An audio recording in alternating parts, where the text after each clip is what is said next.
my troubles away.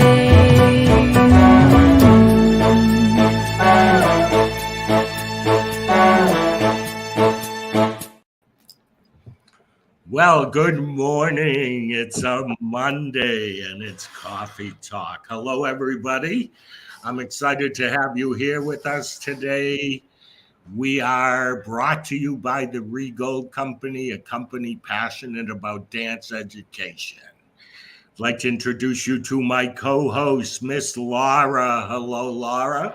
Hey, Rhee. How you doing today?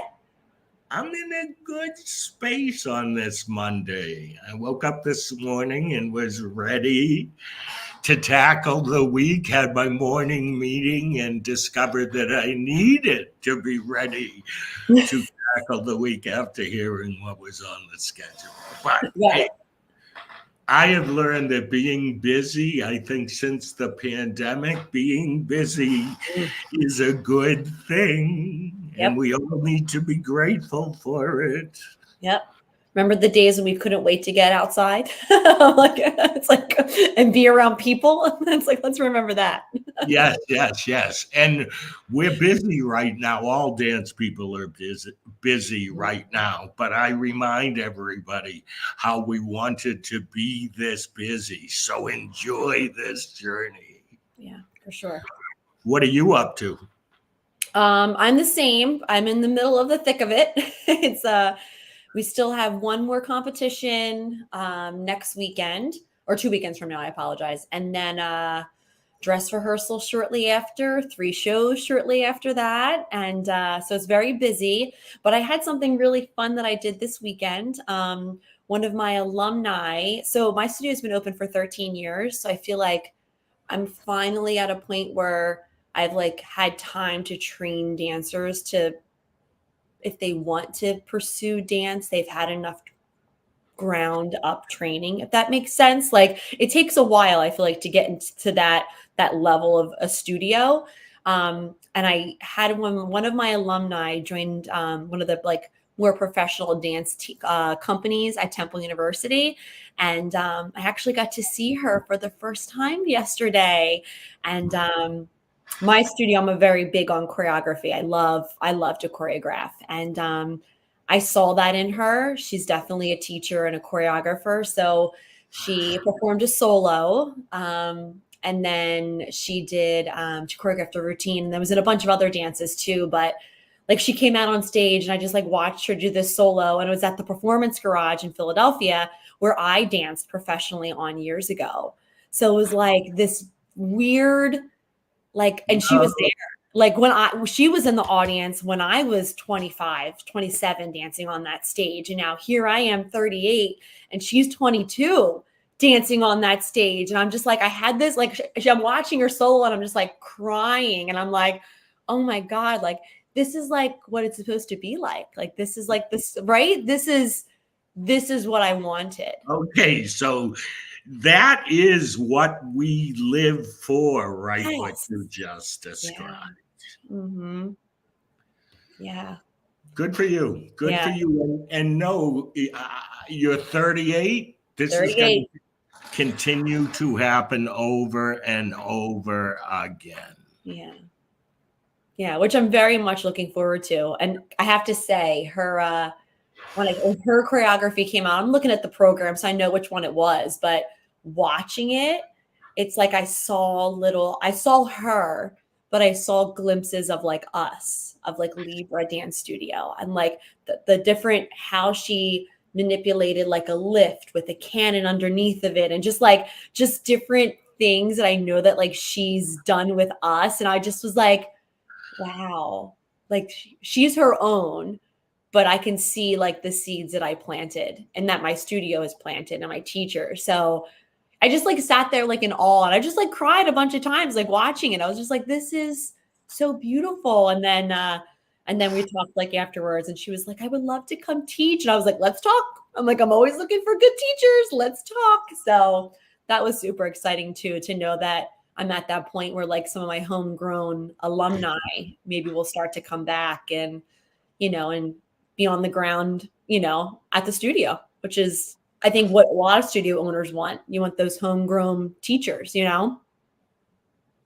On your way. I'm Proud trying. of you. Thanks. I'm trying. How was your weekend though? What did you have going on?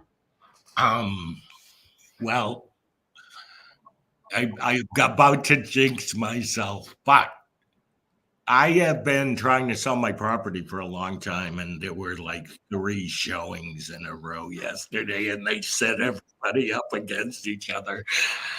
So I left, went shopping. I actually bought clothes to the conference, which I usually do weeks before. You're And planning. what I loved, right, was I have to do this again. Here's a tip for all of our listeners. There's actually inventory if you go now. Right.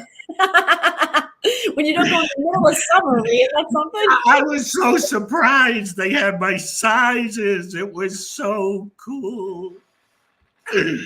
I learned to not wait until 2 weeks before. So I bought some clothes. I spent some time away. What did I do on Saturday? I got work done, some work that I needed to get done.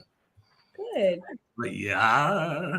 That sounds like a great weekend. And it's like the conference will be here before we know it, which is wild. I was just talking Yeah, about we're on our way. We're on our way. I get more excited all the time. Actually, that's good segue, Laura. Let's run a commercial, and we will bring back our guests after this commercial. I'll let you know. When we started, we didn't have Michelle Soudier, and I know we do now. So this show just got more exciting. Awesome. See you in a minute.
Okay, we're here. We all made it.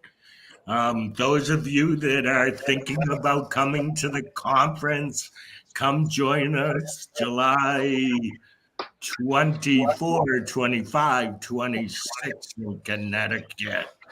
So, welcome, you guys. This is called Southern Hospitality. When you hear them speak, you'll know why the title.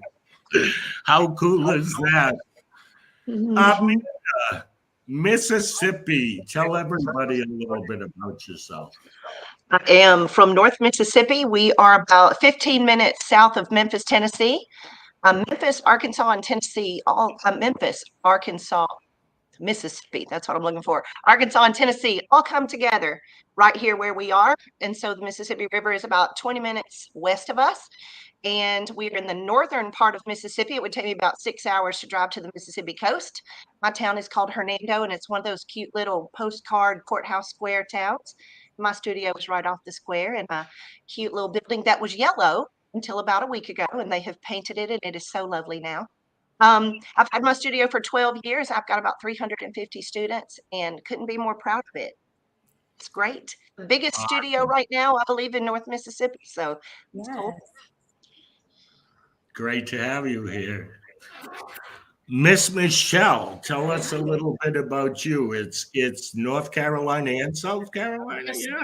North and South Carolina. I am on the southern end of North Carolina, in the middle of the state, and my studios are about 20 minutes door to door. So Charlotte is at right above Fort Mill, South Carolina, which is the next city as you go into South Carolina. And I'm in my 30th year this year, and we have a little over 2,500 students.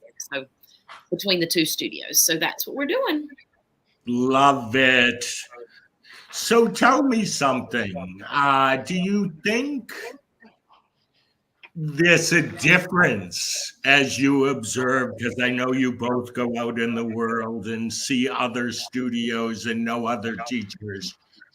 Do we think at all differently up here than you do down south? Where are we at that way? And I didn't mean I meant about dance, my friends. Let's Specific. Okay. No, but thoughts on that? Like, what do you see? Sure that we think differently in terms of dance. We all speak the same language, which I think is the cool part about that. Other things, oh yeah, we think a lot differently about. Oh, I didn't realize this was going to be such a hard conversation.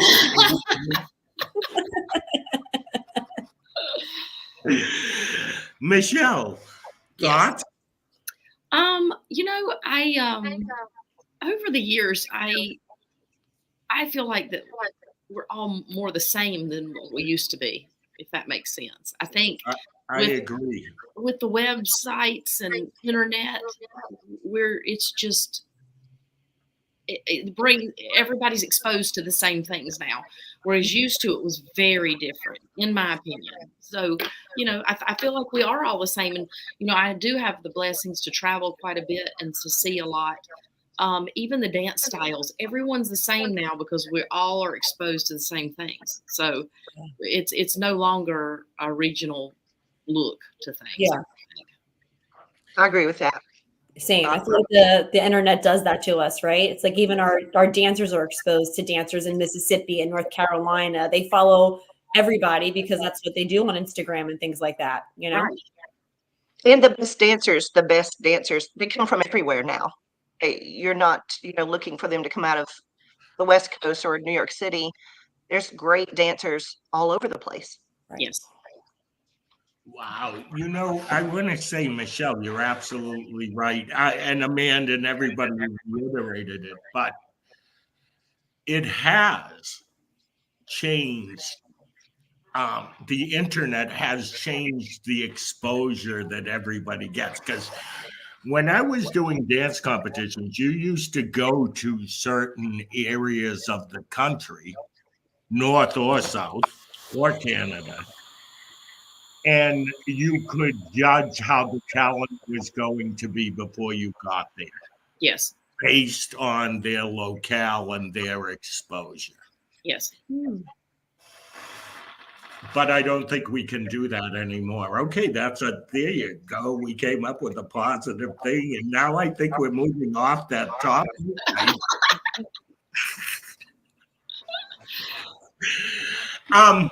Tell me what you think is your key to having Southern hospitality in your studio. What does that mean to you as a studio owner and leader? Amanda. Southern hospitality is so important to all of us. I think that there's no such thing really as being without it.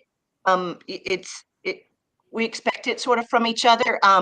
There's also these, Michelle might agree with me, there's sort of these unspoken rules that Southern ladies have. We're supposed to serve a meat and 2 vegetables at every meal. We're supposed to greet you in a sort of way. We're supposed to take care of you. There's sort of there are things that we're supposed to do, if you will, in society as Southern ladies. So between being a Southern mom and being a Southern lady, those things are kind of expected of us. And I don't mind at all. I grew up with Southern ladies who did those things and quite appreciated it. What does it look like? I think it's kind.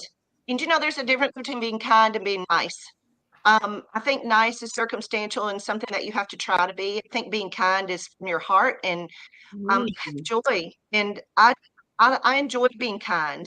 And so we're sort of expected to be kind and genuine. think gentility is part of being Southern, and especially part of being a Southern lady. So we like that in our gentlemen as well. So when people come in, I heard at the conference a long time ago that more people leave studios because of bad business than because of bad dance. I never wanted that to be the case, and there's no reason why I should. So wanted everybody to feel loved and like they were at home, and that they were being treated well by somebody who cared about them as a teacher and as a lady and as a mother.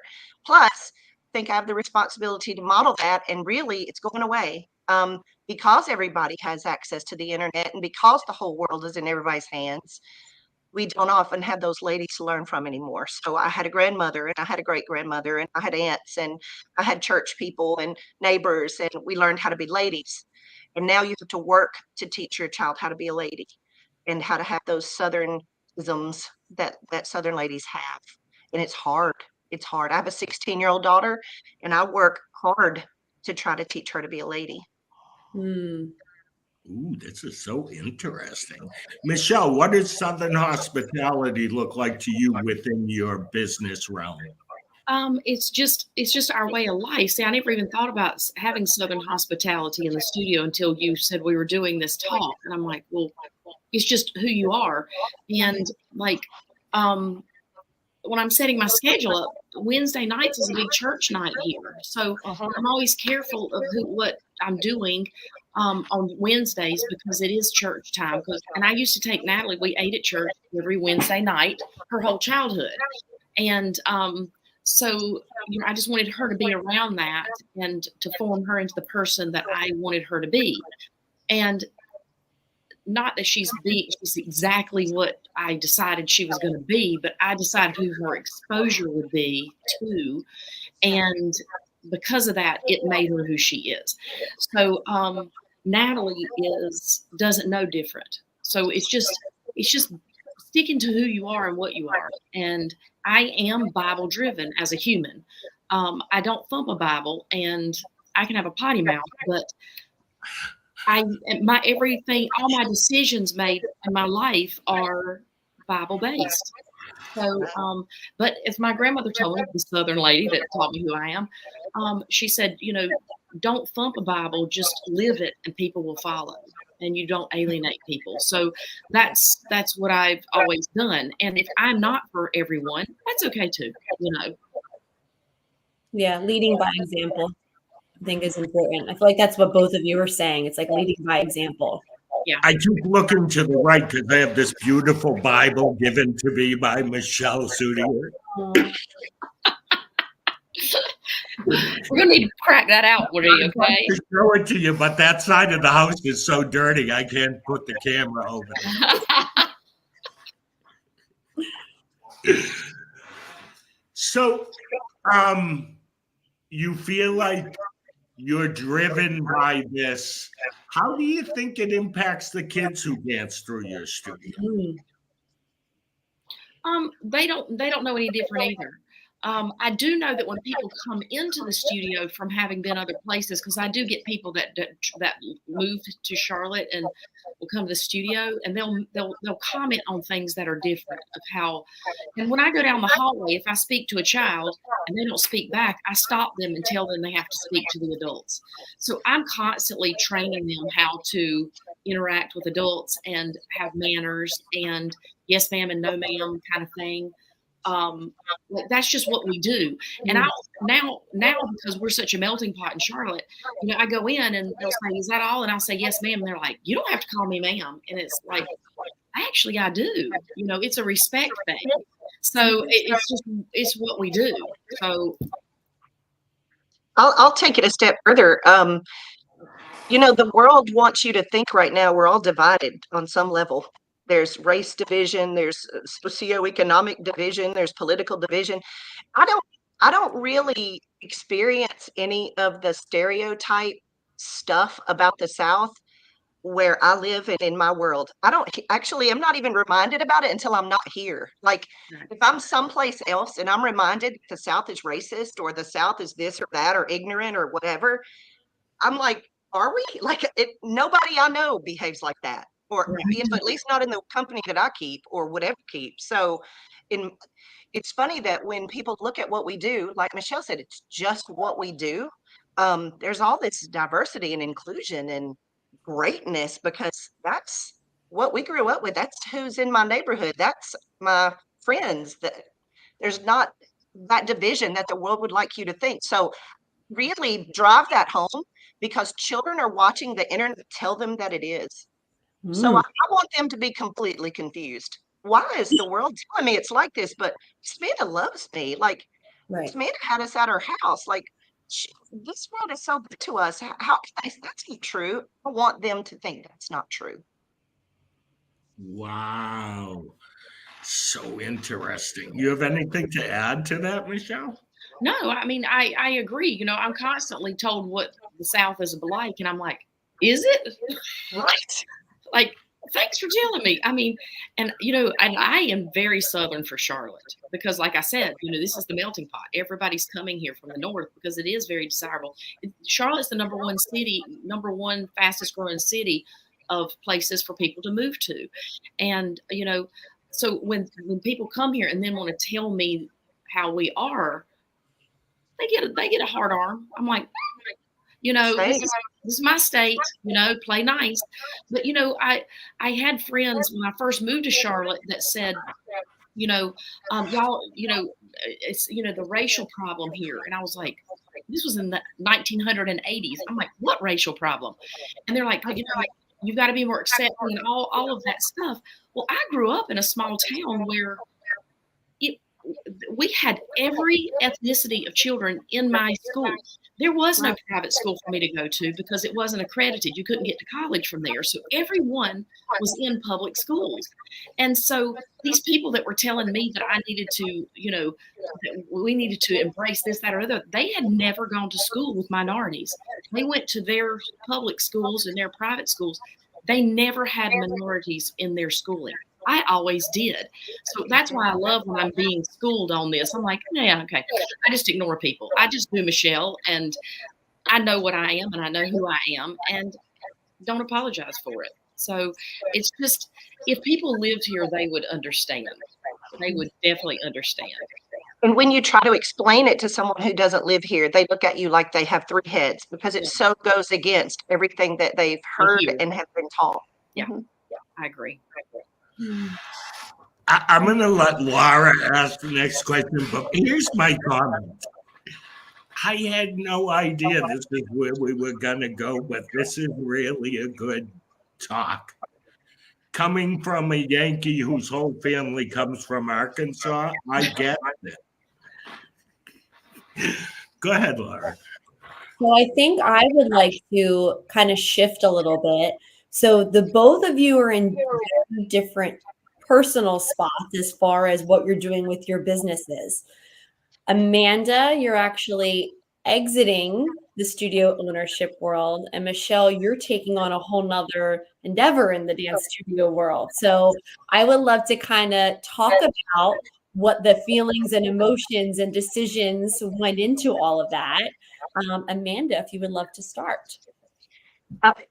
Mine, it sort of happened oddly. I was thinking 5-year plan, 10-year plan, and then as it happened, it snowballed like really quickly. I'm 48. It was a 3-month plan, Amanda. It was like a 3-month plan. Literally turned into a 6-month plan. I'm 48. My kids are 16 and 22, and I've been married to the same man who is my very best friend in the world we've been together almost 30 years, and none of that has been like 100% a fairy tale. We've had cancer at our house, mental health stuff going on with our kids. It's not always been easy. So as it started, my husband's also older than me, a little older than me. So we're started thinking about what an exit strategy might look like for him. And actually made a joke at my studio that the person who's bought my studio, she's great. She's building out a house right behind the studio. And I said, wow, you're just going to live right there. You should buy the studio for me, and I'll just go off into the sunset, drink wine, and be with my kids and my bestie. And so she says, yeah, that'd be great. Wouldn't that be cool? And so time went by, and we were like, were you serious? She said, were you serious?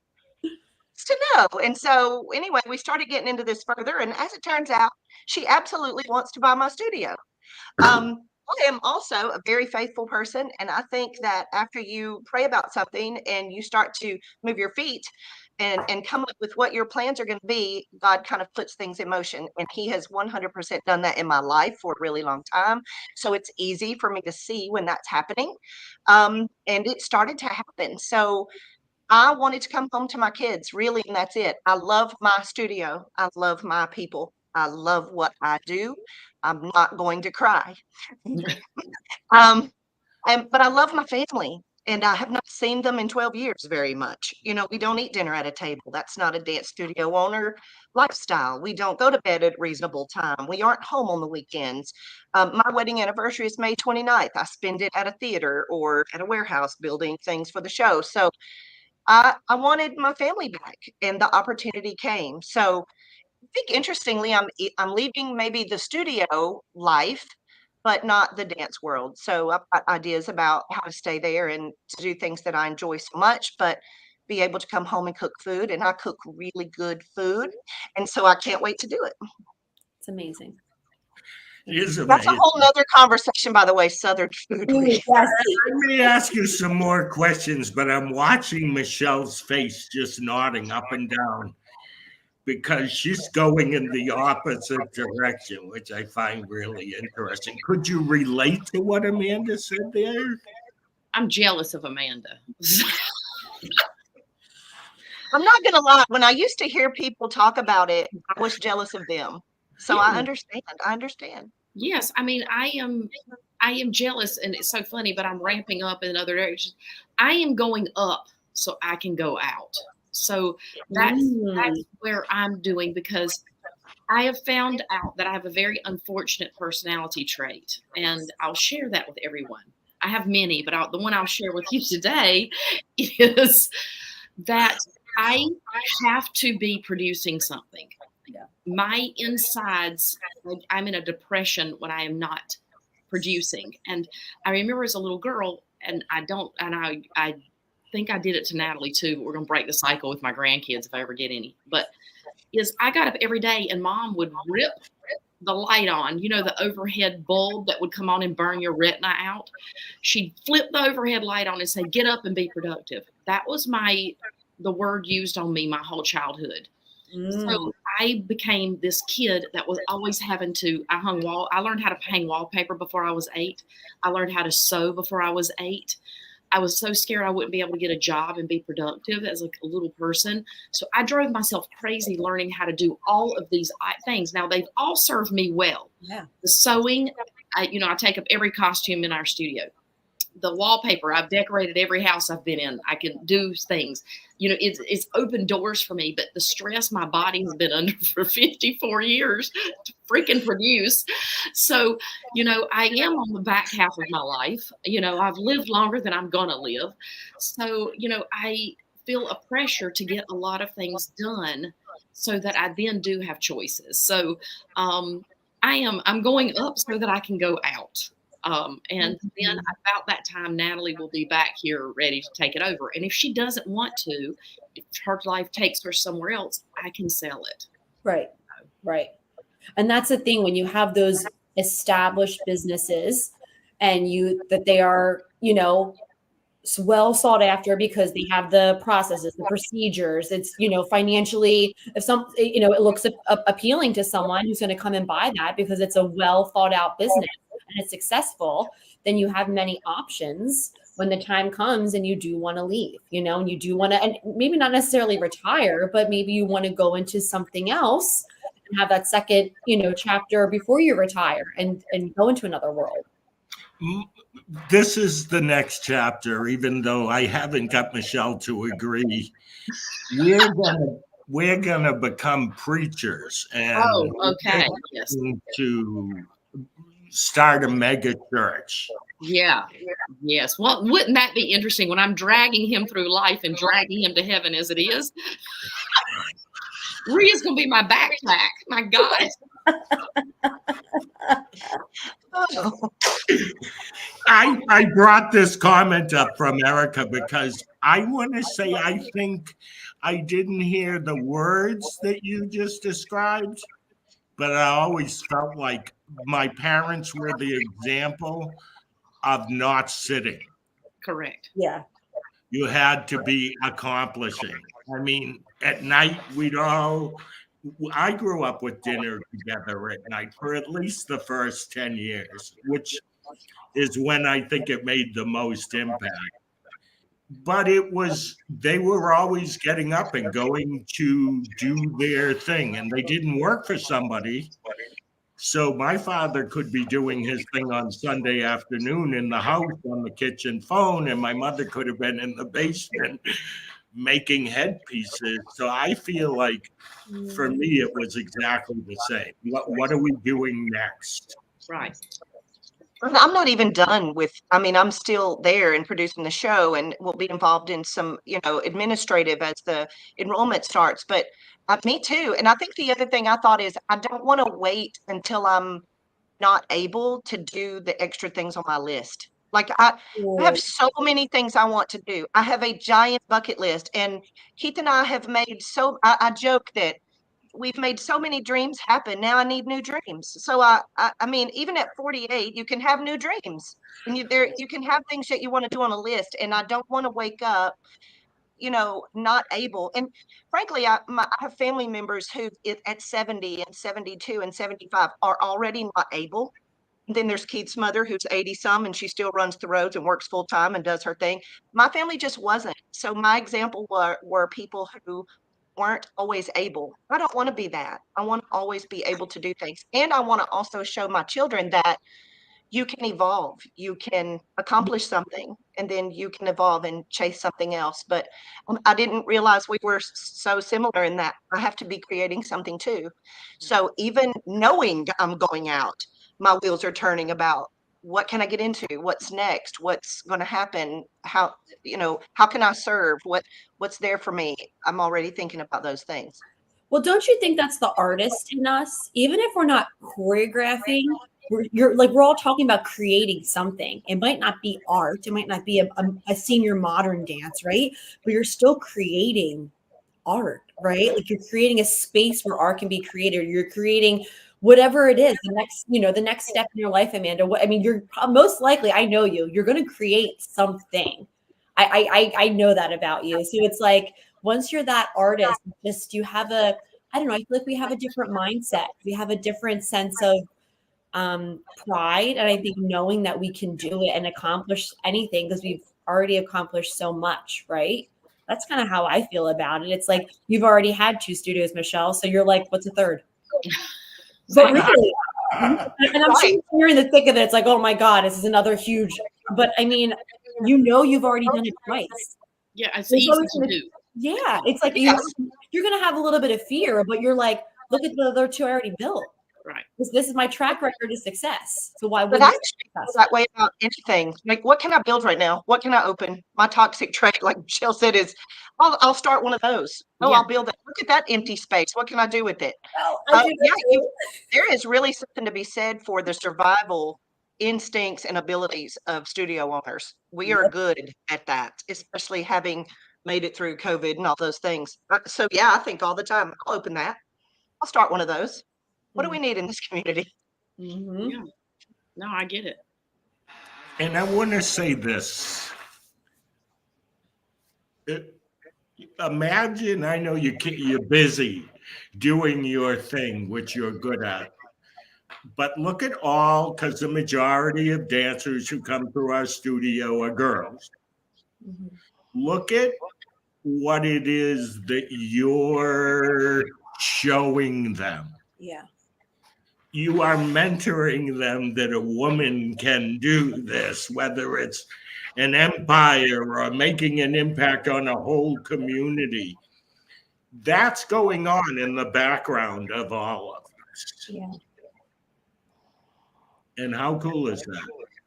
It's like that when I just gave you the example of my parents. You're giving that example, even though you're teaching them dance. You're giving them that example every time they see you leading your business. Mm-hmm. Do you ever think about it that way, ladies? Do you know, I think I had to, because now at this stage of the retirement, I have an 8-year-old who comes to me in the middle of class and says, Miss Amanda, why are you leaving us? Well, it's hard to explain to an 8-year-old that my goal, honey, was to build something that gave back to this community and made you great. And I created it in such a way that somebody can take it beyond me and keep it going. And I try to establish a culture, and that's why you love it so much, and that's what matters. Yeah. And I'm trying to show you that you can be a mother and work. And I'm trying to show you that you can retire and shift gears at 48 and do something that's your dream that you want to. You're never stuck. Like, there's so many things, but it's hard to explain to an 8. So I just hope that the 16s will get it. They'll get it. Not everybody gets everything. I'm 62. I'm getting things that my mother said when I was 18. Not everybody gets it at the time that it is spoken or seen. It takes time, I think. Just because this fits in this conversation, I'll say it real fast.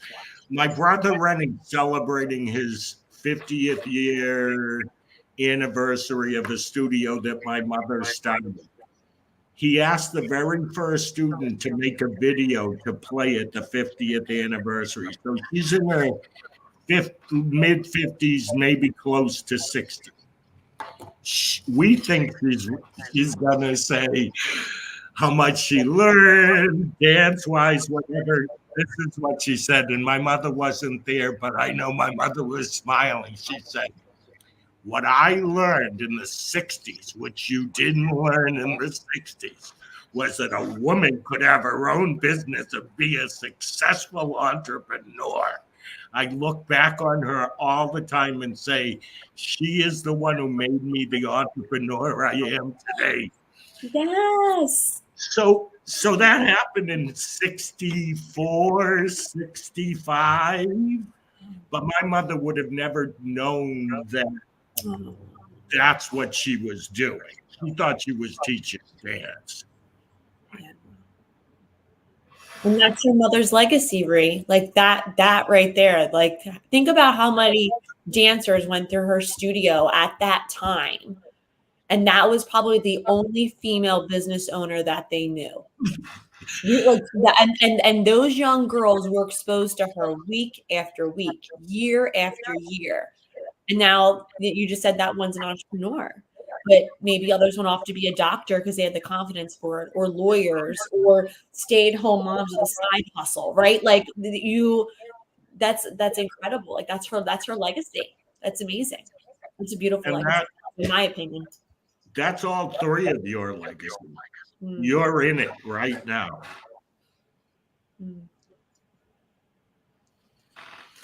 All right. Where do you, I'm going to ask this differently. How can you talk to our viewers about their success, like advice on what success looks like? Amanda, obviously growing the largest school in the country was not what you were perceiving. What does success look like to you?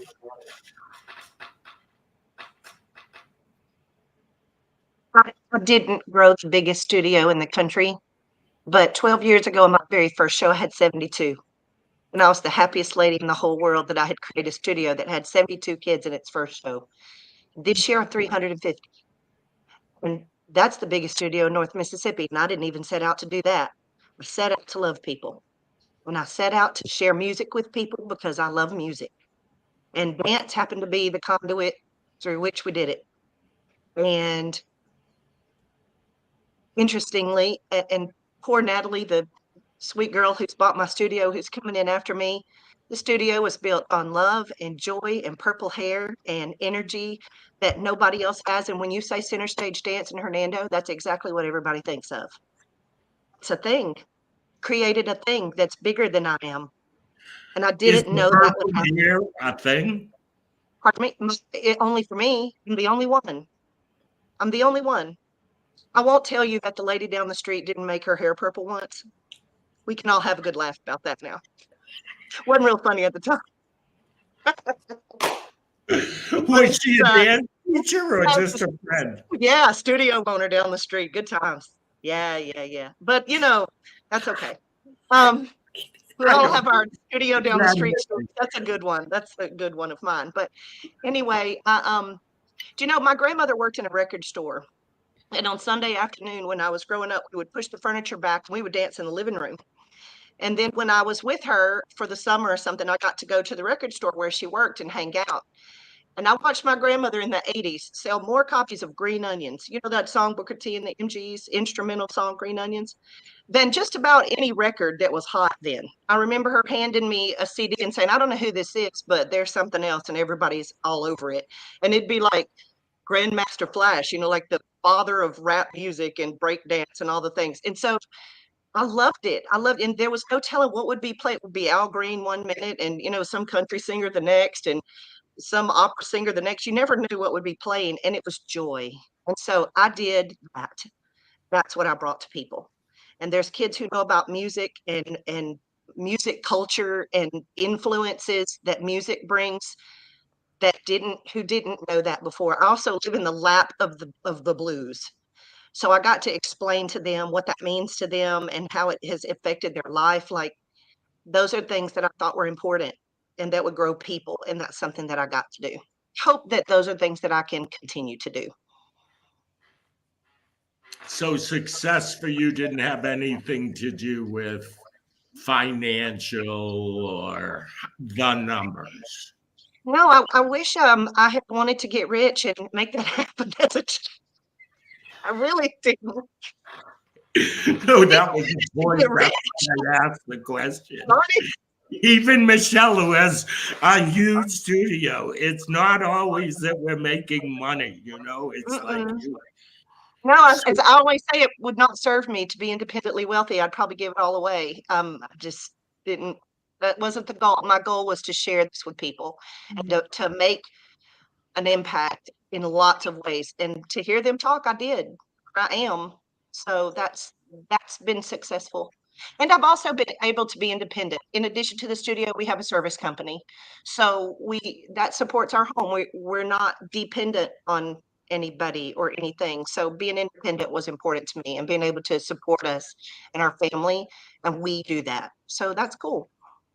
Awesomeness. Michelle, success. I've been sitting here the whole time. I don't know what success is. I don't. And one of the director at my second studio, Jessica, said at recital last year, she said, sit here and look around at what you've created. I have never thought to do that in the middle of a recital. I've never gone, wow. So a few times since then, I'd go stand in the lobby and I would look, and it was like, holy cow. So I'll have a second of it, and then I'm like, I got to get to work. I don't have it. It's never good enough. For me, I look at other people and I'm like, oh my gosh, they're doing this and that's so great. But I can't look internally to that. I haven't gotten to that point yet in my development that I can do that, because I didn't think when I had 21 students opening the doors that I would ever get to the size I am now. So I think I am successful in that. So yes, but knowing something and feeling it are different. So that's why that's where my struggles lie. Wow, thank you for sharing that. I know, kind of weird, isn't it? No, I can relate to it in working with so many studio owners over the last years. I don't want to say how many. I think there's probably a lot like you. I think more than not, honestly, because I wish that I could be someone that could just settle into where I'm at and say, I've arrived. But like for me, my life is like dance. You're never there. You have to keep going, keep. There's never a place you get to as a dancer. And, so I will probably burn out instead of fading away for sure. But, we'll see. I don't know. I think I have a fear of being bored, so that keeps me pushing forward, is not knowing what to do with myself. Hmm. I think mine's similar. It's do better. You can do better. Get better. Be the best. You can do better. You can do it. You can do better. That's my trauma. That's my what plays in my head all the time. So for me, it was a wrenching decision to draw the line, like draw a line. And now think of how you're going to go in another direction. But I guess I'm better now, especially after Cancer with Keith, at recognizing big moments. So I have a child who's 6. She's in a 3-year-old class because she's severely autistic and nonverbal. And she rocks from foot to foot and she shakes her hands. And the other day, while I was doing 5 little monkeys jumping on the bed, she screamed every single word clearly and articulately while she rocked from foot to foot and shook her hands at physicist. Those Yes. those are good ones. The ones that they bring me a picture that they've drawn of me and it's got purple hair and every single detail down to the sweater that I tie around my waist, that's successful. So those are the things that I find calling my 80 moments. Those are the things I want to remember when I'm 80. Yeah. Mhm. Ooh, this was a good, deeper talk than I expected. This I'll say. Going at this, we started with Southern hospitality. Listening to you guys, I learned a whole lot about perception in this conversation, honestly. But also, this dance thing is, and I preach it all the time, it is the universal language. Mhm. It is something that ties all dance people together, no matter where you are in that field. And how cool is that? Wouldn't it be great if we could get everybody to just start dancing? Maybe we'd end all this conflict in the US that we're dealing with. If we could just get everybody in a damn dance class. You know, it's funny that you say that. And I don't know, Michelle, how much you experienced this in North Carolina, but Mississippi is not exactly the arts mecca. So I've always found that it's my personal responsibility too to make sure that I bring art at appropriately and accurately to people who otherwise would never have seen it because they have their only having seen it on TV. Some people have never seen tap dance. They've never seen it. So unless they happen to catch a Shirley Temple movie, they've never seen anybody tap, much less tap themselves. So I have a responsibility to bring art to a community that otherwise would never have seen it. Okay, and to give your state some credit, I have been a few times to the Jackson, Mississippi ballet competition, world ballet True. competition, and that is happening in Mississippi. And whenever I've gone, I've said, how cool is it that this is the place that this is happening because these people need the exposure. Mm. Mm. Okay. Laura, any final words of wisdom? I'm not sure if we haven't said this. Today is International Dance Day. So I love that we're having coffee talk today. And I love that we were able to, talk dance today on this special day. And I hope everyone who's watching, whether you're a dancer, a non-dancer, a studio owner, I hope you take some time to turn on your favorite song and just dance in your living room or your kitchen or your dance studio, one or the other. How cool is that? Thank you, Amanda. Thank you, Michelle. Thank you, Laura. Yep, absolutely. Thanks for tuning in. We are all passionate about the same thing. How cool is that? See you next time. Have a great day.